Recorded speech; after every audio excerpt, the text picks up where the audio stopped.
এই যে আমাদের চায়না বন্ধু প্রেমের টানে আসছিল বাংলাদেশে, আইসা যে কোনোভাবে আমার হাতে পড়ছে। যাই হোক, সে বিবাহিত মেয়ে ছিল, এই জন্য আমার বন্ধু এখন চলে যাবে।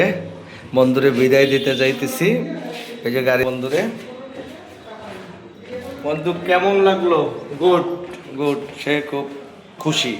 প্রেমের টানে আসছিল চায়না থেকে। বিভিন্ন সময় ইউটিউবে দেখছি বিভিন্ন দেশের লোক আমাদের দেশে আসছে বিয়ের ইয়াতে, ইউটিউবে দেখছি। আজকে বাস্তবতায় আমার এলাকায় আমি পেয়ে গেছি চাইনিজরে, কিন্তু হালার মনের আশা পূরণ হইল না। কি করার? ডাক দাও নিচে। আর এখন আমি ঢাকায় পাঠাই দেবো। ঢাকায় আসো, নিচে নামো। ঢাকা থেকে ও চাইনিজদের সাথে কথা বলাই দিছি, সেখান থেকে ও ওর দেশে চায়না ফেরত যাবে। সবাই ওর জন্য দোয়া করবেন। ওটা রোমান্টিক প্রেমিক মানুষ, প্রেমের জয় হোক। তুই নেক্সটে এটা না হোক, তুই আর একটা লাগে প্রেম করে তারপর আমাদের দেশে তোর বিয়ে করাবো ইনশাল্লাহ। তুই ভালো থাকিস। টাটা দে, এদিক দে, এদিক টাটা দে।